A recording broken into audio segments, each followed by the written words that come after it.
So we are live once again. Hi everyone, Robert here, and today we're gonna be talking about Impact Wrestling news, doing a little bit of a preview.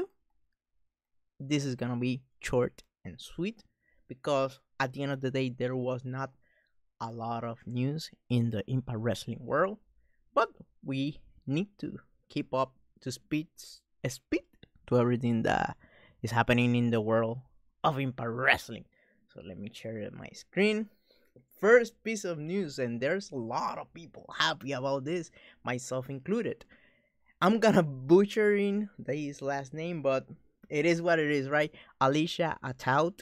She's the one from a music blog. Yeah, she have like a YouTube channel, quite successful, and she have been working with Impact Wrestling, doing stuff at the one night onlys because she works with Smash Wrestling. She's from Canada, if I'm not mistaken, and she happened to land a job.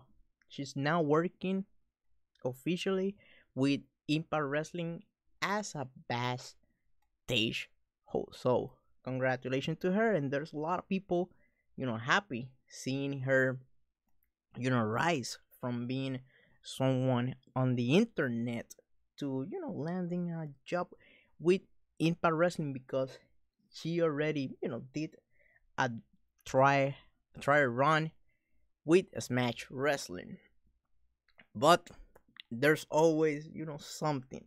And you know that I like to attack some of the dirt cheats because they use dishonest tactics and they poison the well when they do things.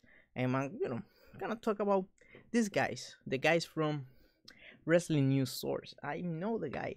If I'm not mistaken, his name is Ryan. He's not a bad dude per se, but what he did, is underhanded tactics, and I'm gonna try to explain to you why do they use that type of propaganda, right?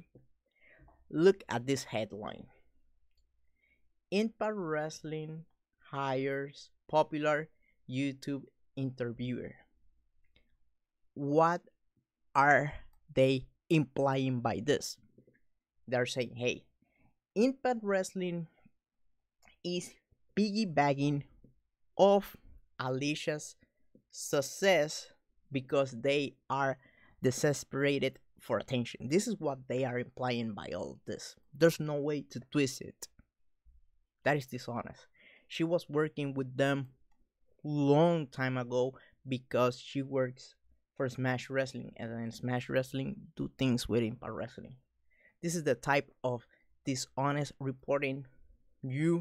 I will advise you for you to stay away from those people. Those people, that have poison in the way they are doing things. Dishonest reporting. Another piece of good news: we got Bruce Prichard. And there's a lot of people on the internet that love him, and there's a lot of people who hate him. And as we speak, he's doing his show on the network, and tonight's show is gonna be about AJ Styles and his TNA run using TNA footage. If you don't have the network, let me know because I might, give you an account or something. I might hook you up. But this is a must see show, and obviously there I already saw a clip and kind of confirmed something that I did know. In TNA saw AJ as the golden boy, but they didn't see him as the be all and all. Which, by the way, that was a mistake. But I may need to see the whole show in order for me to comment on it. By the way, I saw part of the Lucha Underground show tonight. The very beginning with Cueto. Now they have like blue and yellow robes, which doesn't look that bad, but I am not that fan of that presentation. It's way too dark for me, obscure, and I have said it a couple of times before. Those things look when you do production, right? And you're using dark tones, right? It looks good today, 2018, right? But when you see that footage 5 years from now, it looks terrible. And I might enjoy Lucha Underground if I watch it right tonight. But 5 years from now, when you look back at those shows, they are not gonna age well because they decided to use darker colors. That has happened to everybody in wrestling. And there, by the way, there's also a downside of that. If you use too much of a sanitized colors in wrestling, some of your darker characters will have a hard time getting over. Basic example: World Wrestling Entertainment with Bray Wyatt. Their production is way too sanitized in order for this character to give you that dark vibe. Another piece of information we need to talk about. So, obviously, it was reported that Alicia was coming in, right? And everybody assumed that, okay, if Alicia is in, that means McKenzie is out. But not that fast. Not that fast. It looks like she's staying.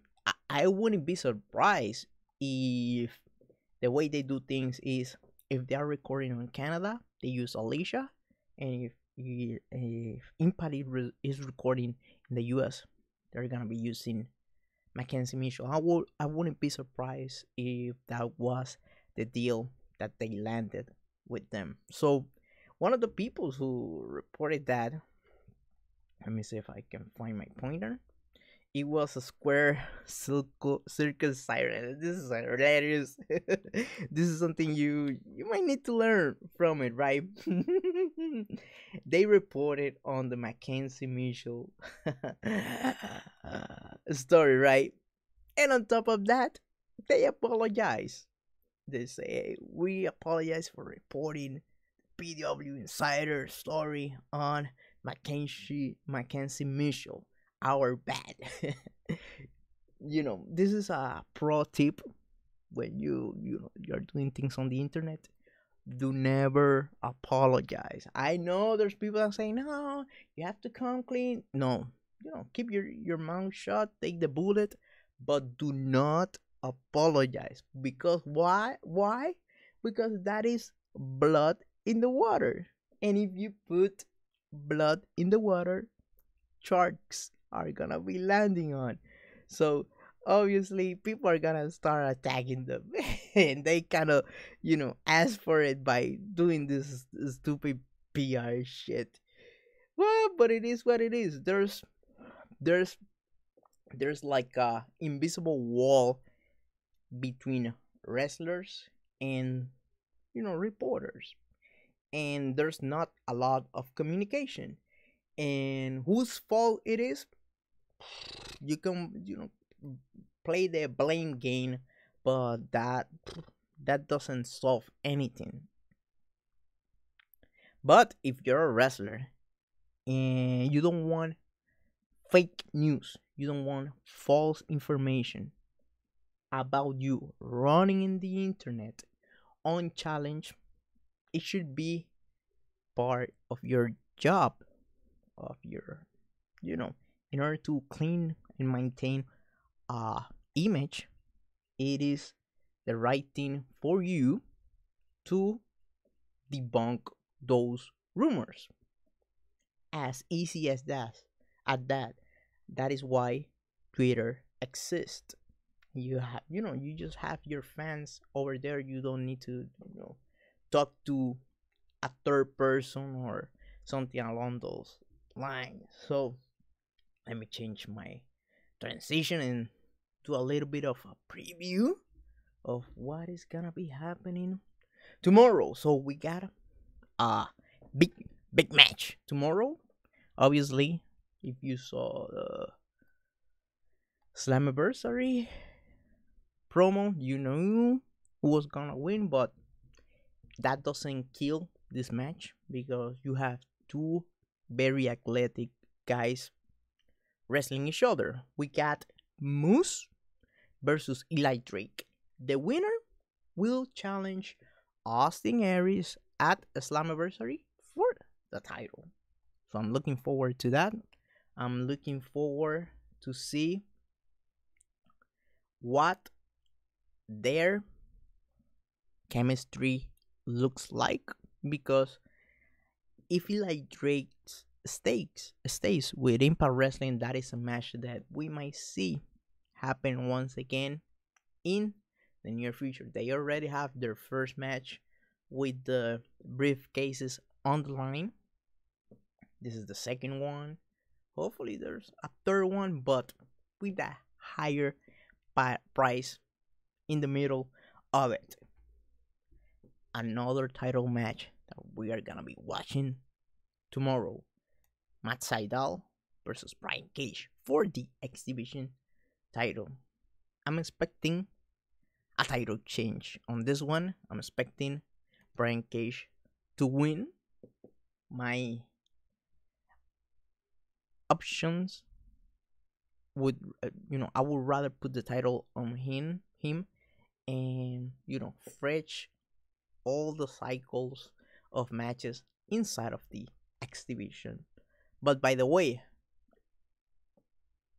Matt Sydal's days as a champion are not counted yet. There's still a couple of matches he haven't done on Impact Wrestling, and there's legs on his title reign. We got a no DQ knockouts division match. Tessa Blanchard versus Kiera Hogan. And if you saw my review last week, I was not that high on this mashup for this week, right? But this kind of no DQ stipulation to the match kind of gave that it factor, not Bobby Roode, but that it factor, as making things interesting for those who watch Impact Wrestling every single week. Also, we'll have the fallout of the fight in the woods between Sami Callihan and Eddie Edwards. Let's see where all of these things lead us. And we will have Jay Chris versus Hijo del Fantasma. And by the way, I may need to talk about this for a second. Hijo del Fantasma, right? This guy is a very good talent. Someone who I might say there's more room for him to grow, not necessarily as a performer, because he's an excellent performer, but his place on the card. And there's rumors, innuendo, and that type of stuff, that he's gonna be, soon having a mask versus mask match down in Mexico. So for the looks of it, it looks like he might be the one losing his mask. There's, by the way, Pentagon Jr., if I'm not mistaken, is also in that match. But I am expecting Hijo del Fantasma to lose his mask. What does that mean? That means that, into a sense, I think this guy is kind of being held down by having the mask. Why? Because when you have a mask, you don't have that facial connection with the audience. I think that might be a blessing in disguise, and Hijo del Fantasma plays his cards right, and he's the one losing the mask. He might, even on the losing end of that battle, he might win a lot. And there's a lot of people paying attention to this guy because, believe it or not, this guy is quite big for the exhibition. If I'm not mistaken, he's like 6'1" and around 230, something like that. And Impact Wrestling, as you notice, is lacking big time when it comes down to big guys. They don't have a lot of legit heavyweight guys. The same is happening with World Wrestling Entertainment. And that is by the way, that's the land of the giants. If they are suffering from that, everybody else in the industry is suffering for that. But now you have Hijo de Fantasma. You can put a little, a new flavor inside of him. And hell, he might be feeling the shoes of Alberto Patron, who at the end of the day, he is a good talent in the ring, but he doesn't have that discipline outside of the ring, just like John Jones, and that got your wins at the end of the day. By the way, I'm laughing thinking that there was a rumor that Alberto Patron was returning to World Wrestling Entertainment and he met up with Vince McMahon. What happened? He got, his demons got the hold of him, and now no one wants to deal with the guy. And he's a grown man. He messed it up big time. Another match that we're gonna be seeing, the Cult of Lee, who, as I say, is the litmus test of the tag team division. Who, by the way, to those who don't know what is a litmus test, that is the test where you have like either a base or an acid liquid. So they're basically the standard, and they are facing Falaba and KM. Who, by the way, KM, another one of those guys, he's putting the work in the gym. He have his mind skills down. So he might be one of those guys that one day might rise up the ranks. But for the time being, he's doing the comedy stuff with Falaba, and I'm expecting him to win.